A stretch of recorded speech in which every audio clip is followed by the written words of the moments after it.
बिहारी लाल की, धर्म की अधर्म का प्राणियों में विश्व का गौ हत्या गौ माता की परम पूज्य धर्म सम्राट स्वामी श्री करपात्री जी महाराज की अपने अपने सदगुरुदेव भगवान की श्री वृंदावन बिहारी लाल की हर हर महादेव।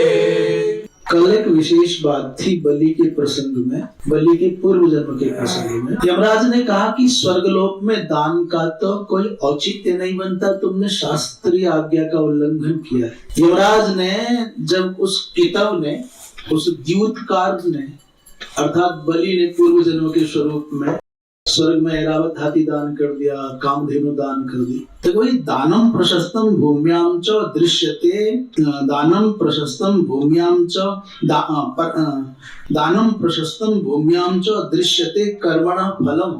पृथ्वी लोक पर दान हो तो उस दान कर्म का फल देखा जाता है, पर स्वर्गे दानम न दातव्यम केनचित कस्यचित क्वचित।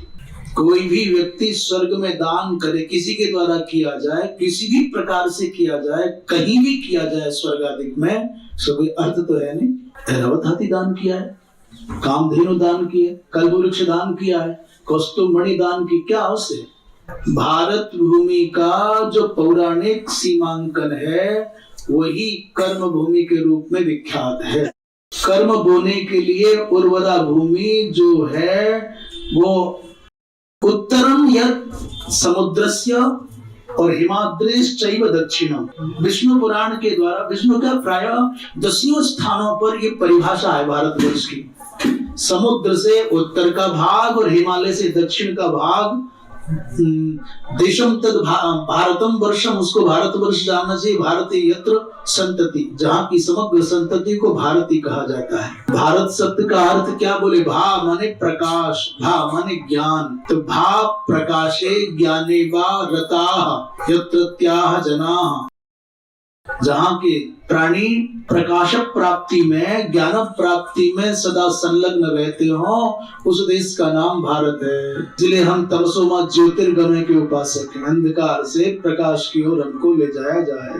तो भारतवर्ष में कर्म करने का औचित्य है, अधिकार है, उसका फल बनता है। स्वर्गलोक में करने का क्या, इसलिए तुम तो दंडनीय हो, तुमने अशास्त्रीय कर्म किया है।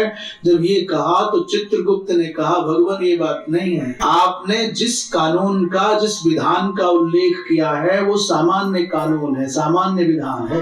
तो यमराज ने चित्रगुप्त की आंख निकाली, अच्छा सेवक होकर के क्या विशेष है? बोले विशेष ये, भगवान शंकर को उद्देश्य करके जहां कहीं भी जो कुछ भी दान किया जाता है वो निष्फल नहीं हो सकता है। पर आज स्कंद पुराण के अनुसार कहा कि शिव मुद्दिश्य यद्दत्तम स्वर्गे मर्त्येच ये नरैः। भगवान शंकर के निमित्त संकल्पित करके स्वर्ग में दो, चाहे मर्त्य लोक में दो, चाहे पाताल में दो, सीधे खड़े होकर दो, चाहे शीर्षासन करके दो, उल्टे लटक के दो, तत्सर्वं त्वक्षयं विद्यान् निश्चिद्रं कर्म चोच्यते। ये विशेष प्रावधान हो गया, ये सामान्य नियम का अपवाद हो गया। शिव उद्देश्य दातव्यम दातुम शक्नोति। एक विचित्र प्रश्न कर दिया जब ये प्रकरण चल रहा था। महाराज ये बलि की बड़ी प्रशंसा हो रही है। बलि जब माता के गर्भ में आया तो माता का मन ऐसा उदार हो गया, जो कोई द्वार पर खड़ा दिख जाता और जो उसके हाथ पड़ जाता उठा करके दे देती। एक तो कृपणता होती है, आगे उनको देना पड़ेगा कुछ, ये भाव बनता है कि बुला बुला करके लुटाती। प्रहलाद के पुत्र विरोचन का वैशिष्ट्य क्या है महाराज? बलि की बड़ी चर्चा, प्रहलाद की बड़ी महिमा, पर विरोचन बेचारा बीच में विरोचन रह गया। विरोचन का भी कोई वैशिष्ट्य है बलि के पिता का? दो अति प्रसिद्ध महापुरुषों के प्रहलाद और बलि के बीच में विरोचन की प्रतिभा पूरी तरह से प्रकाश में नहीं आती। बाकी विरोचन कोई सामान्य नहीं है। विरोचन शब्द का अर्थ विशेषेण रोचते, स्वकीयेन त्यागेन स्वकीयेन कर्मणा स्वकीयेन शौर्येण इति विरोचनः। जो अपने कर्म से, त्याग से, वैशिष्ट से जो अतिशय प्रकाशमान हो उसका नाम विरोचन है। प्रहलाद और बलि दोनों की प्रतिष्ठा, प्रतिभा और प्रसिद्धि के प्रभाव की वजह से विरोचन का व्यक्तित्व तो पूर्णतया निखर करके बाहर आया नहीं। लोगों का ध्यान या तो चला जाता प्रहलाद की ओर, या फिर वो बलि के इतना लोकोत्तर कर्म कर दिया, विरोचन बेचारी दबे रह गए। 2 पीढ़ियों में बाप और बेटा उनके दोनों के दोनों बहुत प्रभावी हो गए, प्रसिद्ध हो गए। तो क्या विशेषता है महाराज उनकी? बोले विरोचन का नियम था, प्रहलाद जैसे पिता जिनको मिले हों और बलि जैसा पुत्र जिनको प्राप्त हुआ हो, वो विरोचन सामान्य कैसे हो? विरोचन का संकल्प था कि मेरे द्वार पर यदि ब्राह्मण आ जाए, वो अच्छा है कि बुरा है, वो अविद्य है कि सविद्य है, वो ज्ञानी है कि अज्ञानी है, वो पुण्यात्मा है कि पापात्मा है, और सुनो, वो नकली है कि असली है। नकली भी तो बहुत होते हैं। विरोचन की प्रतिज्ञा है, कह दे कोई आके मैं ब्राह्मण हूं, फिर मैं उसके मांगने पर प्राण भी देने में हिचकिचाऊंगा नहीं, खाली नहीं लौट। ये कोई सामान्य प्रतिज्ञा नहीं है। केवल कोई अभिनय के लिए लाल पीले कपड़े पहन करके भी आ जाए अपने आप को ब्राह्मण ख्यापित करने के भाव से, तो मैं उससे नाम गोत्र नहीं पूछूंगा, और वो मांग ले और मेरे सर भी मांग लेगा तो दूंगा, खाली नहीं लौटाऊंगा। इतना युद्ध में शौर्यशाली थे विरोचन कि देवराज इंद्र उनको पराजित नहीं कर पाए। लड़ते लड़ते हार गए, जब लड़ने जाए तभी हार जाए, जब लड़े तभी हारे, जब लड़े तभी हारे।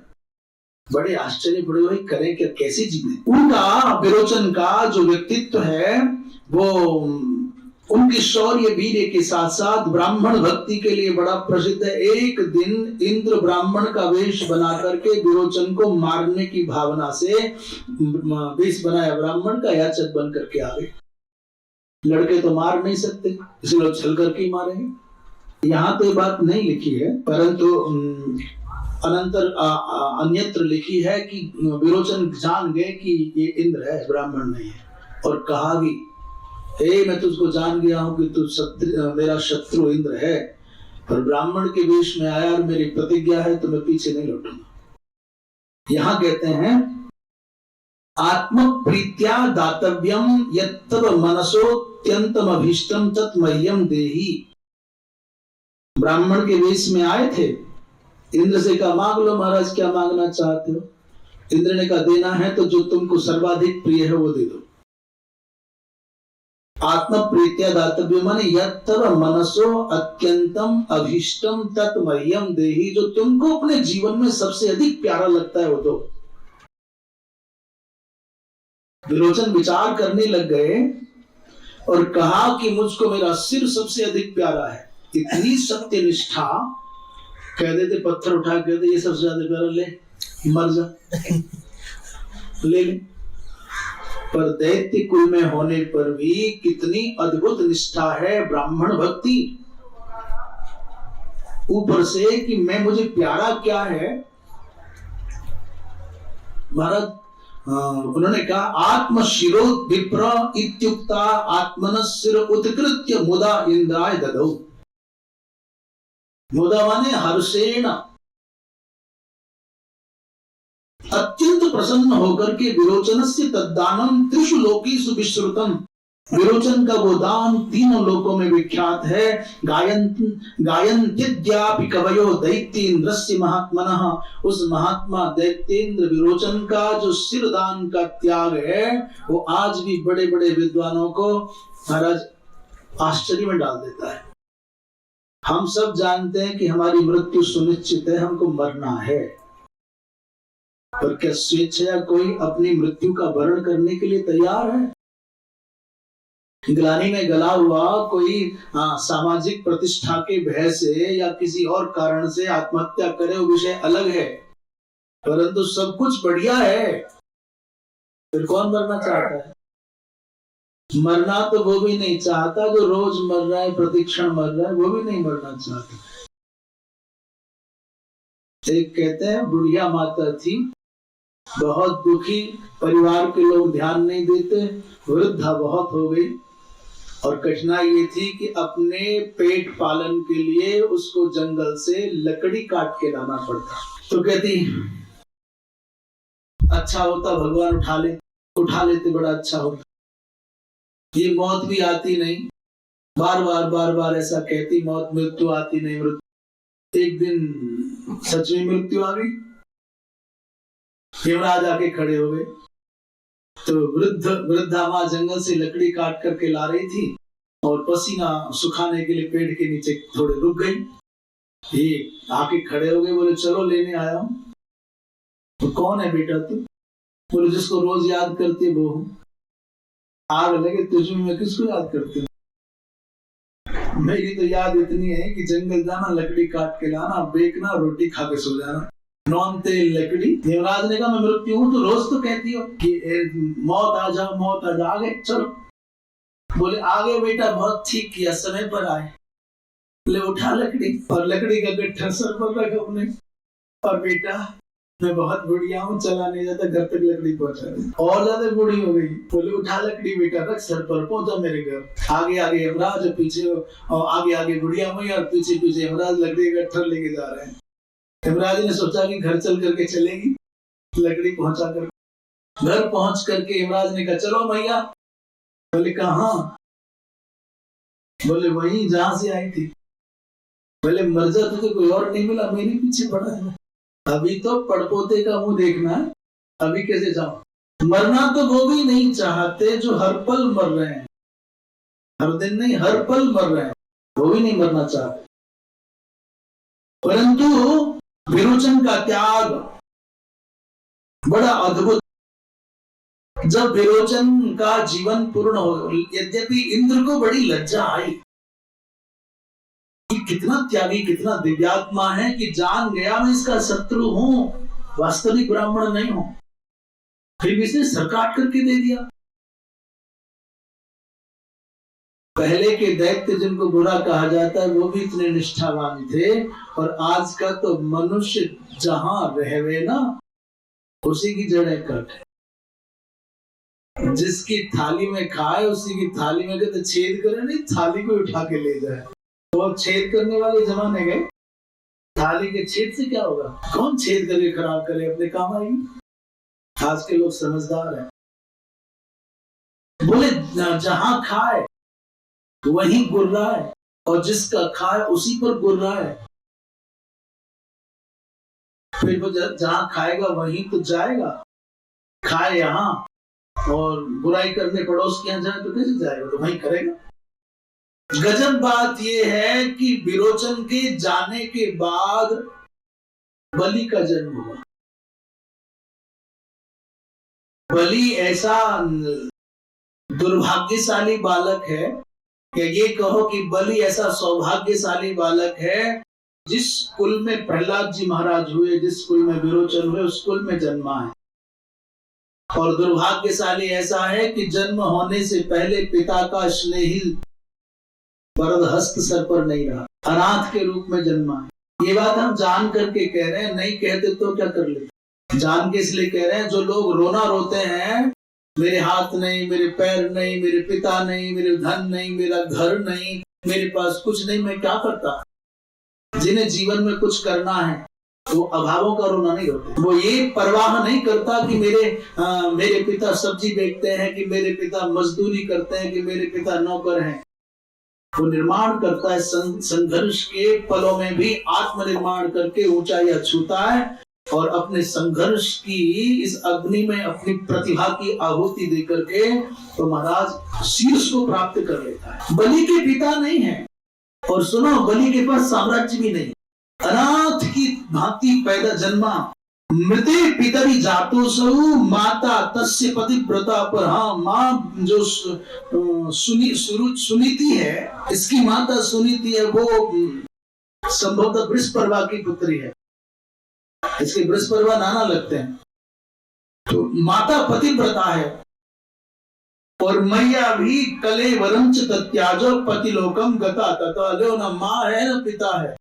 अभी तक हम सोचते थे कि संसार में सबसे अधिक उन्नति रावण ने की है, परंतु बलि तो रावण से बहुत आगे निकल गए। रावण के कम से भी कम माता पिता दोनों हैं तो सही, पर बलि जब संसार में जन्मा तो उससे पहले उसके पिता विदा हो गए और मां इस बालक को जन्म देते ही पतिलोक को गई। मातृ पितृ विहीन बालक जन्मा है बलि, और फिर तीनों लोगों पर शासन करने तक की अवस्था पाई और भगवान नारायण को याचना करने पर विवश करते हुए दिखाया और स्वयं सुतल लोक में भगवान वामन को अपने द्वार पर द्वारपाल के रूप में नियुक्त होते पाया। ये उत्कर्ष है बलि का। बलि वो जिसके डर के मारे इंद्र मयूर बन करके भागे, यमराज कौआ बन करके भागे। संसार में अकर्मण्य जो पुरुष हैं, अकर्मण्य जो लोग हैं, भाग्य को दोष देते हैं, अभावों का रोना रोते हैं, आश्रय का अभाव प्रदर्शित करते हैं और 100 प्रकार के तर्क को तर्क वितर्क करके ईश्वर को, काल को, कर्म को मिथ्या दोष लगाते हैं।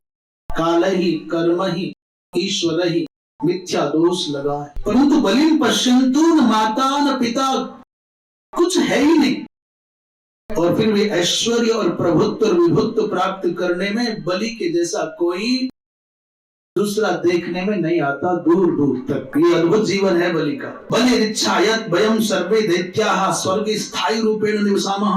बलि के मन में रहता है हम दैत्य स्थायी रूप से स्वर्गलोक में रहें, इसलिए बाल्य काल से ही बड़ा दिव्य तपस्वी तेजस्वी वर्चस्वी। वो कहता है जो व्यक्ति अपने कुल के स्तर को गिराता है, माता पिता का, दादा परदादा का जो नाम है उसको नीचा करता है, उसको जीने का क्या हक है? वो कापुरुष है। तब पूर्वदेशु हिरण्यकशिपो हो तपसि गते सति। बलि निरंतर शुक्राचार्य जी के नियंत्रण में, नेतृत्व में, मार्गदर्शन में यज्ञ करता है और एक समय आ गया कि भगवान अपने गुरुदेव भगवान के अनुग्रह से बलि ने स्वर्गलोक देवताओं को पराजित करके स्वर्गलोक पर अपनी सत्ता स्थापित कर ली। इसलिए कर्म भूमि भारतवर्ष में यज्ञ करना चाहिए। बलि नर्मदा के किनारे पर यज्ञ करते करते 99 यज्ञ कर चुका। अंतिम यज्ञ में अग्निदेव रथ लेकर के प्रकट हुए। बोले वृंदावन बिहारी लाल की जय। और देवराज इंद्र को उस रथ पर बैठ करके बलि ने पराजित किया, स्वर्ग में आसीन हो गए। देवता रोते रोते माता अदिति के पास पहुंचे। अदिति ने अपने पतिदेव कश्यप के सम्मुख वो दुख व्यक्त किया। कश्यप जी महाराज ने जो समाधान बताया उसके प्रभाव से वामन भगवान का अवतार हुआ। बोलिए वामन भगवान की जय। वामन भगवान का यज्ञोपवीत संस्कार आदि संपन्न हुआ और भिक्षाटन के लिए वामन भगवान बलि के यज्ञ में नर्मदा के किनारे पर पहुंच गए। जैसे ही वामन भगवान को देखा बलि ने तो चरण प्रक्षालन किया, पूजन किया और याचना कर प्रार्थना करने लगा, प्रभु कुछ मांग लीजिए, कुछ मांग लीजिए। तत्प्रभया हत प्रभो बलि, उनकी दिव्य तेजस्विता से आकृष्ट बलि कहता है कि महाराज इस द्वार पर आज तक आया हुआ व्यक्ति कोई खाली नहीं गया, आप कुछ मांगो। तो वामन भगवान ने कहा बलि तुम धन्य हो,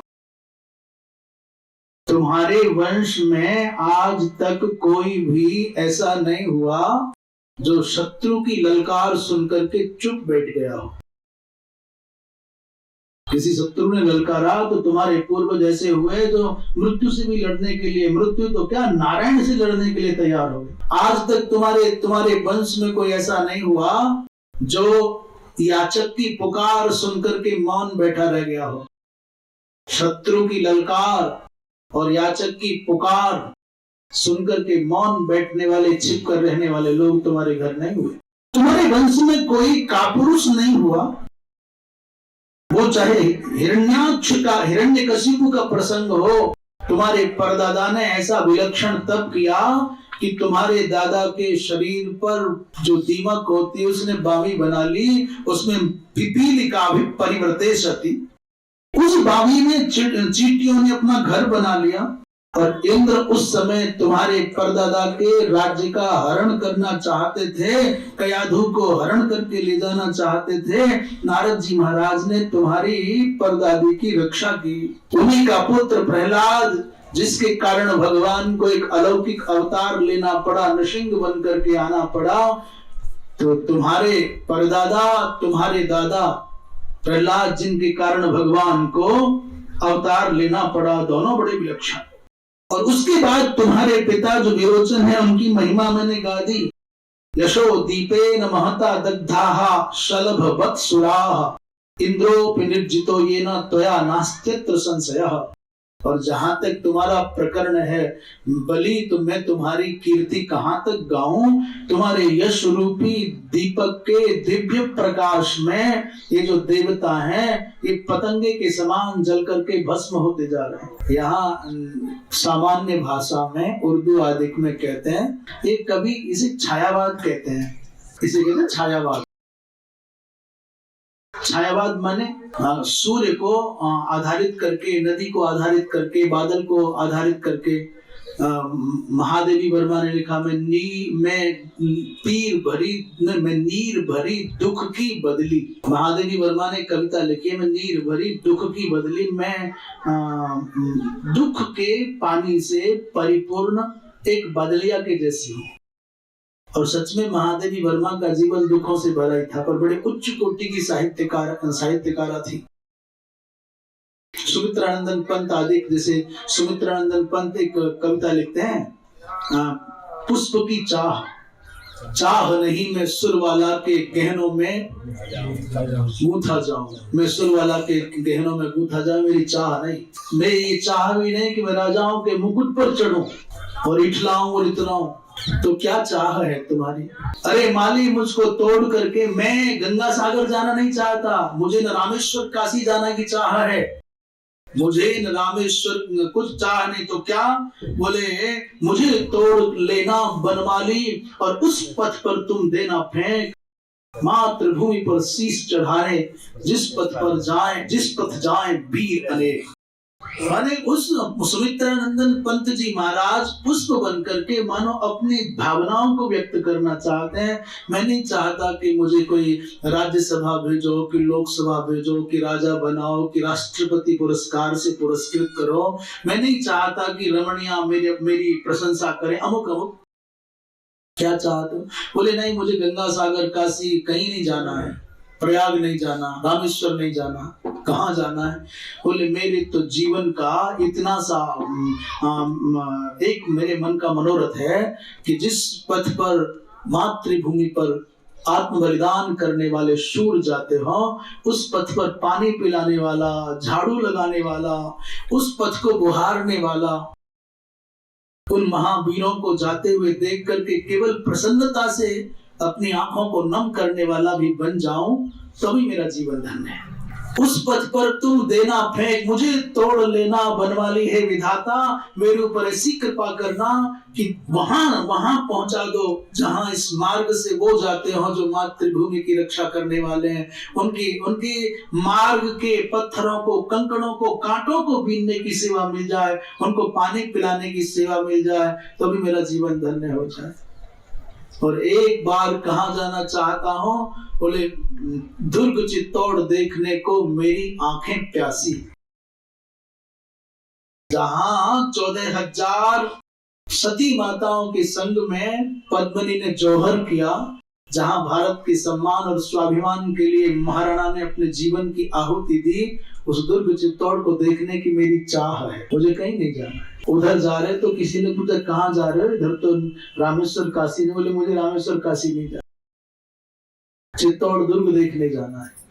और वास्तव में राजस्थान की धरती इसलिए अपने आप में अनूठी है कि उस सतियों की, सूरों की और संतों की भूमि है, त्यागियों की, बलिदानियों की भूमि है। इस भारतवर्ष में क्या पूरी दुनिया में कहीं भी, एक विचित्रता बताता हूँ, भारत में कहीं आपको, भारत क्या पूरी दुनिया में कहीं आपको सती दादी का मंदिर दिखाई दे, लिखा हो मंदिर के बाहर पत्थर पर सती दादी, तो समझ लेना किसी मारवाड़ी ने, किसी राजस्थानी ने बनाया, कोई आ गया यहाँ। माने सतियों के सम्मान में मंदिर बना करके आज भी जो पूजा करते हैं वो संस्कार राजस्थान की धरती के हैं। भारतवर्ष का कोई ऐसा तीर्थ होगा, कोई ऐसा कोना होगा जहां राजस्थान की ईंट ना लगी हो, राजस्थान का अन्न ना पहुंच गया हो। मेरी जानकारी में तो कोई तीर्थ ऐसा नहीं होगा। उस धरती पर जन्म लेने में कोई मनुष्य स्वतंत्र थोड़े ना है। उन चुनिंदा जीवों को जन्म मिलता है जो संतों के, सतियों के, शूरों के, राष्ट्र के, धर्म के प्रति श्रद्धा का भाव रखते हैं। तो ये प्रसंग चल गया छायावाद के कारण, छायावाद की भावना। सुमित्रानंद पंत ने वो लिखा, यहाँ यशो दीपेन महता दग्धा शलभवत सुराहा। व्यास जी महाराज की लेखनी भी कोई सामान्य नहीं है। अरे बोले बलि, तुम्हारा जो यश है, कीर्ति है, वो दीपक के दिव्य प्रकाश की भांति है। तो सूर्य कहते, चंद्रमा कहते, दीपक कह रहे हैं। बोले पूरी बात सुन तो लो, तुम्हारा प्रकाश तो दीपक की लो की भांति, और ये देवता तो बेचारे पतंगे बनकर के अपने प्राणों की आहुति दे रहे हैं।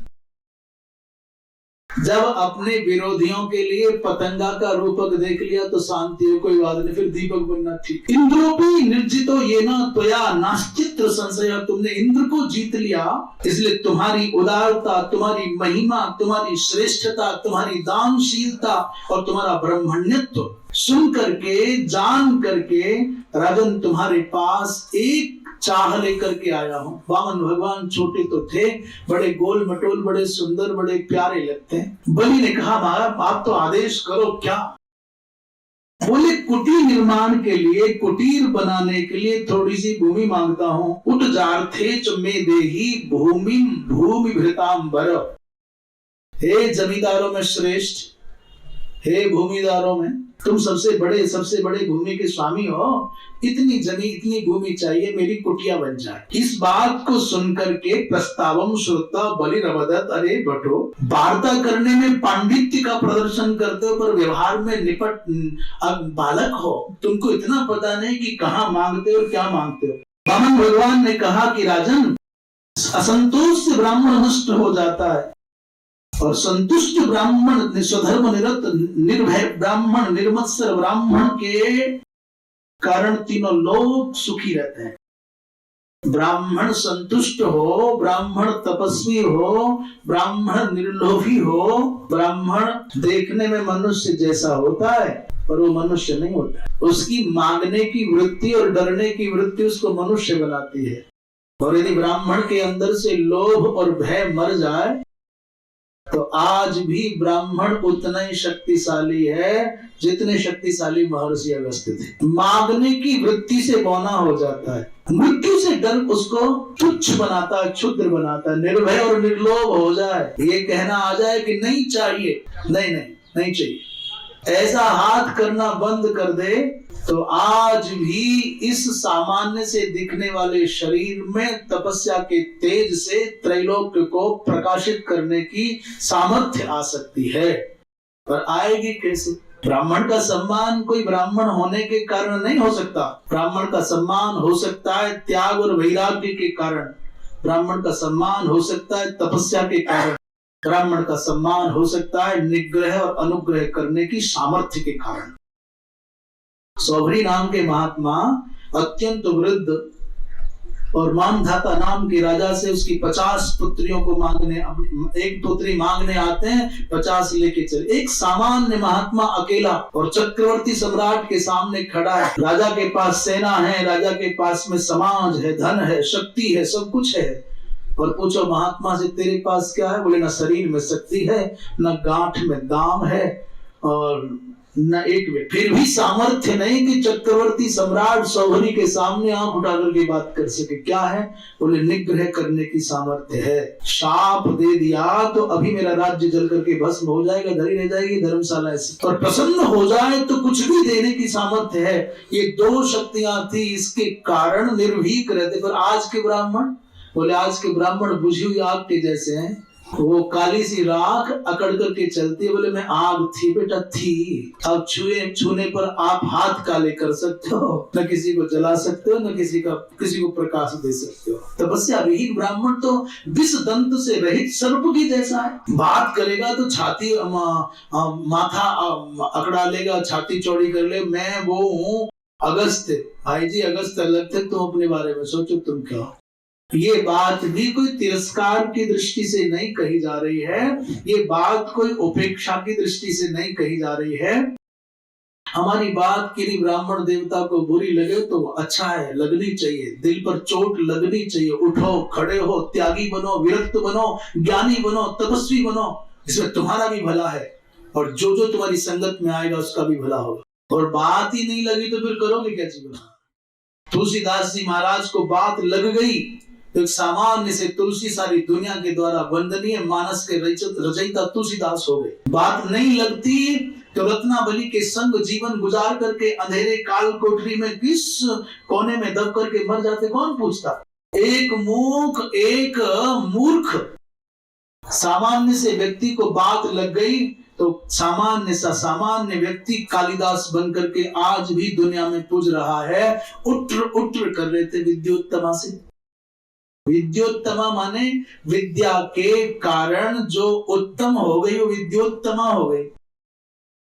ये कालिदास जी की पत्नी का नाम सामान्य नाम नहीं है, कोई नामकरण संस्कार से आया नाम नहीं, अनवर्थ नाम पड़ गया। जैसे वीरपति प्रबल जी महाराज का नाम प्रबल जी, वो कोई जन्म का नाम नहीं है। उनके गुण वैशिष्ट से प्रभावित होकर के धर्म सम्राट जी महाराज ने प्रबलोसी तो प्रबल कहा। केदार घाट पर बहुत खड़ी सीढ़ियां हैं, गंगा जी से बहुत ऊपर चढ़ना पड़ता है। कहते हैं पूज्य महाराज श्री के पूज्य धर्म सम्राट जी महाराज जी के लिए स्नान करने हेतु गंगा जल भर करके 2 कलश बड़े भारी भारी और हाथों में पकड़े दौड़ते हुए चढ़ जाते थे केदार घाट की सीढ़ियों पर ऊपर 3री मंजिल तक। एक दिन महाराज श्री की दृष्टि पड़ी, ये तो भाई प्रबल है, तब से नाम प्रबल हो गया। भूल गए लोग ब्रह्म चैतन्य क्या और नरेंद्र क्या, प्रबल जी याद। और स्वयं धर्म सम्राट स्वामी श्री करपात्री जी महाराज का करपात्री नाम ये भी अनवर्थ है। गौण माने गुणेभ्य आगतम, गौण नाम है।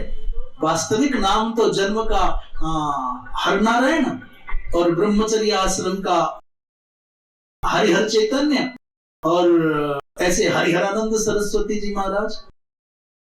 और करपात्री जी महाराज नाम इसलिए पड़ा क्योंकि वो अपने हाथों में ही भिक्षा करके पाते थे, इसलिए करपात्र हो गए। बोलिए वृंदावन बिहारी लाल की जय। इस ब्राह्मण के अंदर से याचना वृत्ति चली जाए, मांगने की वृत्ति चली जाए। वो तुलसीदास जी कालिदास जी तक आगे घूमते घूमते ब्राह्मण की मांगने की बात। वो जो विद्योत्तमा नाम था, यहाँ है ना, विद्योत्तमा नाम था, वो अनवर्थ संज्ञा है। जन्म का नाम क्या है किसी को नहीं पता। जैसे किसी का नाम मौनी बाबा हो गया, फलहारी बाबा हो गया, पयाहारी बाबा हो गया, नाम ही नहीं मालूम क्या नाम है। विद्या के कारण उस बालिका ने बड़े बड़े विद्वानों को परास्त कर दिया था, माने मूक कर दिया था, उसके प्रश्नों का उत्तर नहीं दे पाते थे। पराजित विद्वानों ने विद्योत्तमा से अपने अपमान का बदला लेने के चक्कर में सबसे उत्कृष्ट कोटि के एक मूर्ख व्यक्ति का चयन किया। कहते हैं ये कालिदास जी महाराज जिस पेड़ पर चढ़े थे, जिस डाली पर बैठे, उसको मूल की ओर से काटे, समझ गए ये बढ़िया आदमी है, नीचे आ जा। तो नहीं आता, अरे आ तो सही भाई, तेरा विवाह कराएंगे। तो विवाह का नाम सुन करके तो भाई सब कूद के नीचे आ गए। विद्वानों ने पूरी बात समझाई, मौन हो जाओ, बोलना नहीं, बोल गए तो सब हम भी मारे जाएंगे, तुम भी मारे जाओगे। मौन, बोले हाँ। और हमारे गुरु जी बन गए, तुम बोले हो। केवल मुस्कुराना और आशीर्वाद देना, बोलना नहीं, तुम्हारा विवाह बहुत उच्च कोटि का संपन्न होगा। कालिदास जी महाराज का जो भी नाम रहा हो, बेचारे मान गए, मौन हो गए विवाह के चक्कर में। विद्वान लेकर के पहुंच गए विद्योत्तमा के पास और विद्योत्तमा से कहा कि हमारे गुरुदेव आए हैं, हम सब तो तुम्हारे सामने पराजित हो गए, इनसे प्रश्न करो, चाहे जैसे उत्तर ये देंगे। और पंडितों ने पहले कह रखा था बोल मत जाना, बोल गए तो पोल खुल जाएगी, उत्तर हम देंगे। तुम तो बस बैठे रहना। अचानक विद्युत्तमा ने सोचा कि बोलते नहीं तो क्या बात करना है, इसलिए इशारे में विद्युत्तमा ने कर दी उंगली। उन्होंने सोचा कि ये तो अच्छा मेरी आंख फोड़ना चाहती है, तो मेरी एक आंख फोड़ेगी मैं तेरी दोनों फोड़ दूंगा। कालिदास ने कर दी दो। विद्युत्तमा ने कहा कि तुम्हारे गुरु क्या कह रहे हैं, क्या है? और पंडित तो पंडित ठहरे, विद्वान तो विद्वान ठहरे। वो ऐसे कैसे कहते हैं कि तू एक आंख फोड़ेगी तो दोनों फोड़ेंगे तेरी? उन्होंने कहा आप कहते हो कि ब्रह्म एक है, ये कहते हैं नहीं, व्यवहार की दशा में दो की आवश्यकता है, जीवात्मा और परमात्मा दो होते हैं व्यवहार दशा में। तो विद्युत्तमा ने कर दिया 5, 2 नहीं 5, पंच महाभूत से बना है। तो कालिदास जी महाराज सोच रहे हैं कि भरे समाज में थप्पड़ दिखा रही है, मुक्का मारूंगा खींच करके, होश में आ जाए, मुंह को हो, मौन हो, मजबूरी में, ऐसा मत समझना हमको। उन्होंने किया 5 माने 5 तत्व से जगत बना है, 2 से नहीं। तो उन्होंने कहा नहीं, संघात होता है अपंचीकृत पंच महाभूतों का संघात ही जगत सृष्टि में कारण। तो विद्युत्तमा ने विद्वानों से मुझे मुक्का क्यों दिखा रहे हैं? बोले देवी तुम कहती हो 5 है, कहते हैं 5 इकट्ठे होंगे तभी सृष्टि हो। विद्वान तो विद्वान ठहरे गए। अंत में विद्युत्तमा समझ गए कि ये तो बहुत पहुंचे हुए महापुरुष हैं, बड़े ज्ञानी हैं। मूक हो गई, मौन हो गई, विवाह हो गया। विवाह हो गया तो राजमहल में पहुंचे। पास में से राजमहल की छत पर दोनों खड़े थे। तो कालिदास को बेचारे को बोलने की इच्छा हो रही थी, में खुजली हो रही थी, बिना बोले पागल आदमी कैसे रुके? इतना ज्ञानी उतना कम बोले और जितना मूर्ख उतना ज्यादा बोले।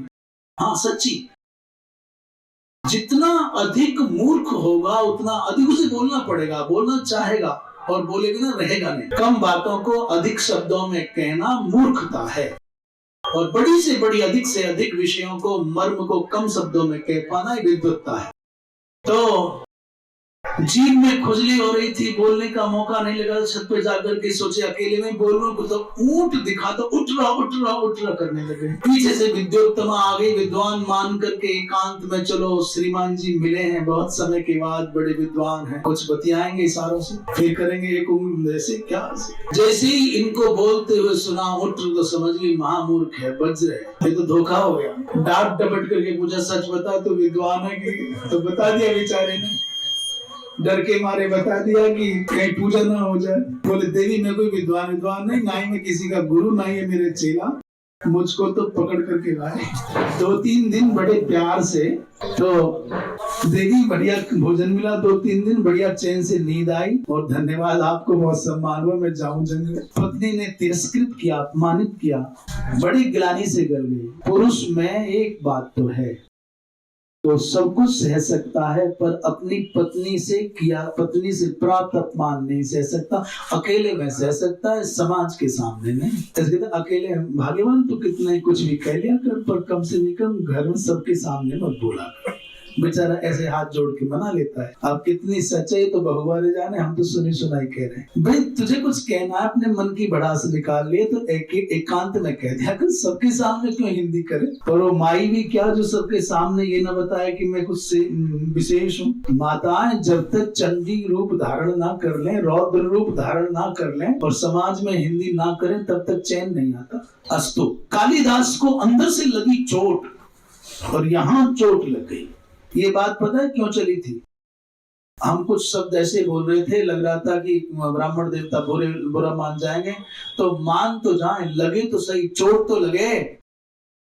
चोट लगी तो भगवती माँ काली के मंदिर में पहुंच गए, और कई प्रकार की किंवदंतियां हैं। अस्तु जो भी हुआ, माँ काली प्रसन्न हो गई और उनको दिव्य विद्या का प्रकाश प्राप्त हो गया।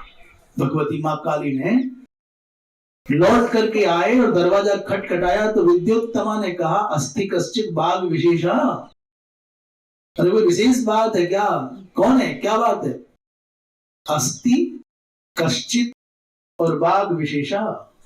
ये अंदर से विद्युत्तमा ने बिना द्वार खोले पूछा, तो इन्होंने उत्तर दिया हाँ। और सुनते हैं कि उसी वाक्य के 3 शब्दों का आश्रय लेकर के कालिदास जी महाराज ने अस्तित्वस्याम दिशि देवतात्मा ये आरंभ किया, तो कुमार संभवम की रचना की। अस्थि शब्द को लेकर के अस्तित्वस्याम, और कश्चित शब्द का आश्रय लेकर कश्चित कांता विरह गुरुणा स्वाधिकारात प्रमत्तः मेघदूत खंड काव्य की रचना की ना। और बाघ विशेषः इस शब्द का आश्रय लेकर के बागर्था विव संपृक्तो वागर्थ प्रतिपत्तये जगतः पितरो वंदे पार्वती परमेश्वरो, ये रघुवंश महाकाव्य की रचना की।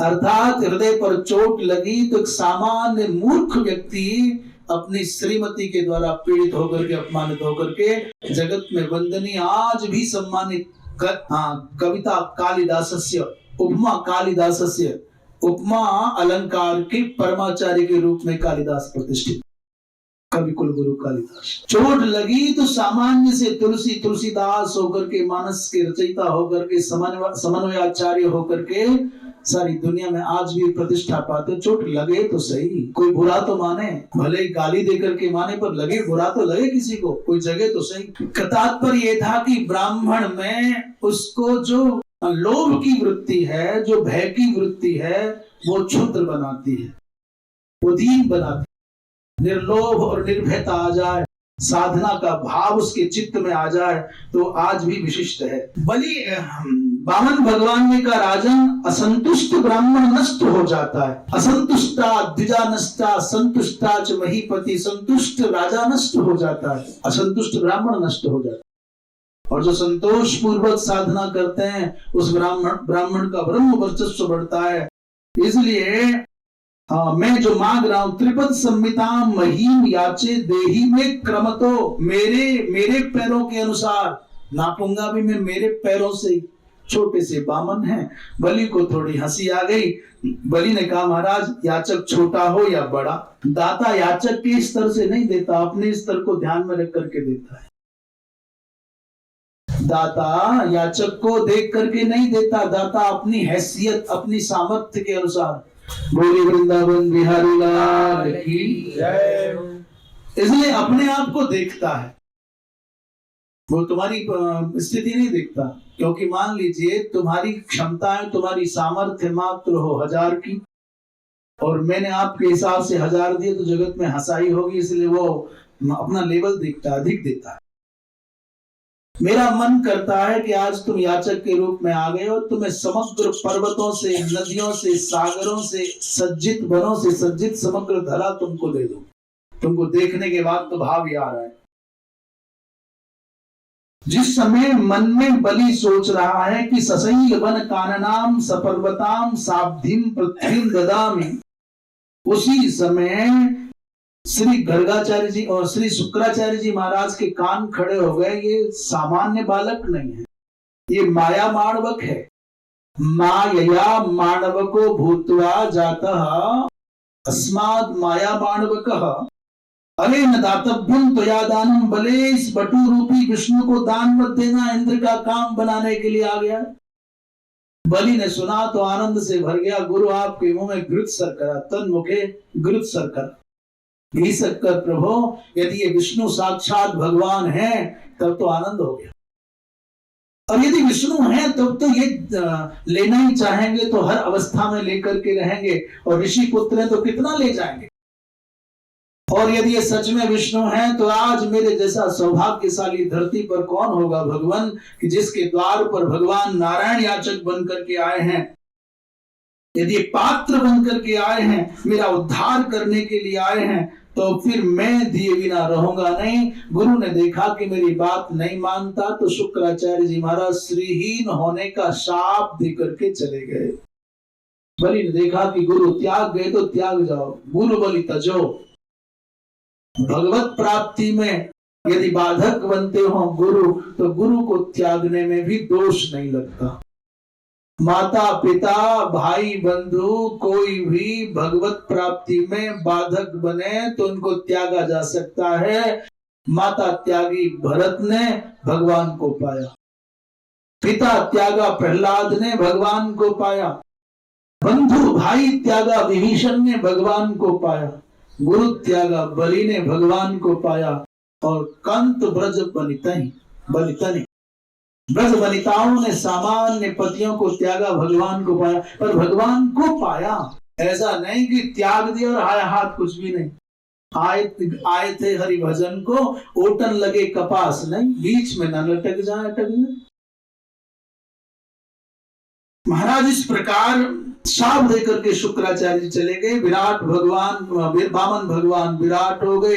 3 पग के व्यास से भूतल और स्वर्ग दोनों लोक नाप लिए। तीसरा पग कहाँ रखूं? पद्मेकम प्रतिश्रुत्यो न ददाति ही दुर्मति। अरे दुर्मति महाराज, वामन भगवान बलि के मन की परीक्षा करना चाहते हैं। इसके मन में मेरे प्रति कोई शिकायत आती है कि नहीं आती, अश्रद्धा बनती है कि नहीं बनती। जितना प्रताड़ित करते हैं बलि उतना आनंद में भरता जाता। भगवान ने कहा गरुड़ से इसे गरुड़ पास में बांधो। दुष्ट धोखा देता है, झूठ बोलता है, दिया था वचन 3 पग भूमि देने का, 2 ही दे पाया, तीसरी। महाराज इस प्रकार जब वामन भगवान ने बलि को बांधा और वो समाधान नहीं कर पाया, प्रहलाद जी महाराज आ गए। विंध्यावली अपने पुत्र बाणासुर को साथ में लेकर के आई, हाथ में जल पूरित कलश है। वामन भगवान ने पूछा प्रहलाद से, ये कौन है? प्रहलाद जी ने कहा भगवान आपकी पुत्र वधू है, जिसको चेला को आपने बांधा उसकी पत्नी आई है। संकोच के मारे सिमट से गए वामन भगवान। बलि के सामने बड़े तन के खड़े थे, पर श्रीमती आई विंध्यावली तो चुपचाप संकुचित से हो गए। कनखियों से चोर नजरों से देख रहे हैं, क्या देखूं, क्या उत्तर दूं, कुछ पूछेगी तो क्या बता पाऊंगा। उसने पूछा महाराज जो किया सो ठीक है, बेचारे को बांधा काहे को इसको? तो दबे दबे से सर में कहा ऐसे 3 पग भूमि देने का वचन दिया था, दे नहीं पाया इसलिए बांधा है। बोले महाराज मैं समाधान करूं? वामन भगवान ने हाथ जोड़ दी, करिए। विंध्यावली ने जो कहा वो धरती पर कोई शायद कोई ही मां कह पाए। उन्होंने कहा भगवान कोई घबराने की आवश्यकता नहीं है, पहला पग मेरे सर पर रखो। विंध्यावली कहती है प्रथम पदम में शीर्षनी विधेहि, और दूसरे पग को मेरा एक पुत्र रखा है, बाणासुर खड़ा है, इसके सर पर रख करके पुत्र को नाप लीजिए। आप कहते हो बलि ने वचन पूरा नहीं किया, मैं अर्धांगिनी हूं, मैं वचन पूरा कर दे, एक पग मेरे सर पर रखो। इतना सुनते ही वामन भगवान पानी पानी हो गए। दूसरा पग मेरे पुत्र के सर पर, द्वितीय पदम में शिशो मूर्धनि कुरु मानस्य, और तीसरा पग कहते हो इन दोनों के हम सेवक हैं, हम दोनों इसके सेवक हैं, मैं इनकी अर्धांगिनी भार्या हूं, इनका पुत्र है। और तीसरा पग मेरे पति के, तृतीय पदम में पते बले शिरसि कुरु एवं 3 पदानी तब दास्यामि केशव, प्रभु मैं देती हूं। इतना सुनते ही वामन भगवान महाराज सांस नहीं निकला। गरुड़ से कहा खोल दो उसको। जिस बलि की इतनी धर्मनिष्ठा पत्नी होगी उसे कौन बांध सकता है? वत्स मैं तुमको सत्य कहता हूं, मैंने तुमको अल्पकाल के लिए बांधा और तुमने मुझे सुदीर्घ काल के लिए बांध लिया। मैं छलने आया था तुमको, पर तुमने छल लिया। जाओ तुम सुतल लोक के राजा बनो और मैं चिरंजीव सुखी भव, जाओ सदा तुम्हारे पास रहूंगा। और भगवान उस बलि के द्वार पर आज भी द्वारपाल बन करके रहते हैं। बलि के एक इशारे का पालन करते हैं। अहम तब समीपस्थो भवामि सततं विपो द्वारि स्थितस्तव विभो निवसामि नित्यम।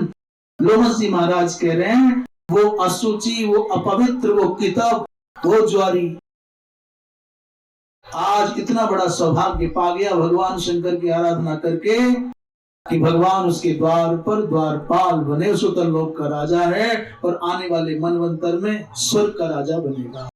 भैया भगवान शंकर की आराधना करने वाला कभी दीन नहीं रह सकता, कभी हीन नहीं रह सकता, कभी अंधकार में नहीं रह सकता। इसलिए यथा संभव सबको गुणातीत महेश्वर भगवान शिव की उपासना करनी चाहिए। वृंदावन बिहारी लाल की जय। श्रीमन नारायण नारायण।